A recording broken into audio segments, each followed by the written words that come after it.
Welcome to my class.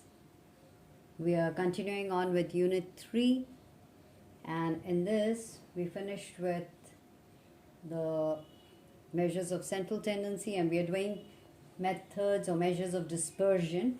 And okay, before we go on, what is the measure of? We are doing measures of dispersion. So what is a measure of dispersion? Once again, we've defined it one too many times. So what is it? Why do we study it? You know what? Dispersion helps us to study the measures of dispersion. What do? They help us to study the dispersion of variations of items, that is, to the extent to which the items vary from some central values.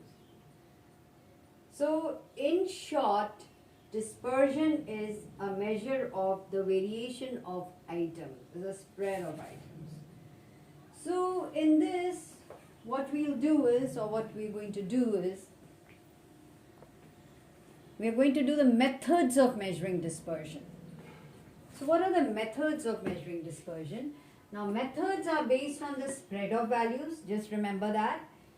Then even methods of measuring dispersion is based on dispersion from the averages. That means first you take out the average and then see what it is. And of course it's based on a graph also. We can make a graph. Now, methods based on spread of values. In this, we have two methods.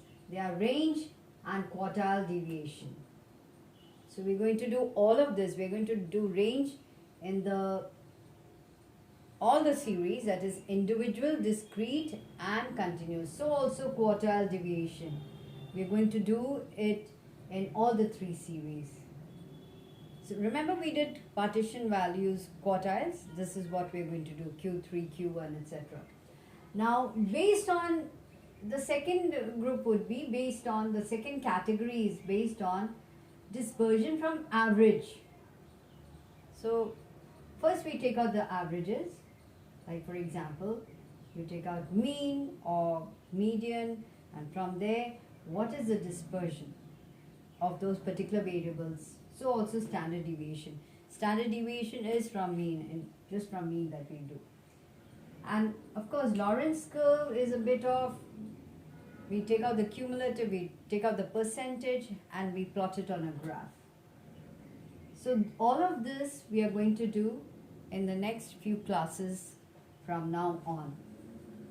So once again, methods of measuring dispersion. We are going to take in, say, four methods: range, quartile deviation, mean deviation, standard deviation. But these are now further based on what? Range and quartile deviation are based on the spread of values, which means we just consider some higher value, lower value, or in the quartile deviation we'll say Q3 minus Q1, etc. You'll come to know. It's very interesting. So that's about the spread of values. Now regarding the other category is that of mean deviation and standard deviation, where we will learn or we will talk about dispersion from working out an average either from mean or from median, and here we get mean deviation and here standard deviation. Also we will work out an average, especially we work out a mean and from there we get it. And of course this is a graphical representation, that is the Lorentz curve.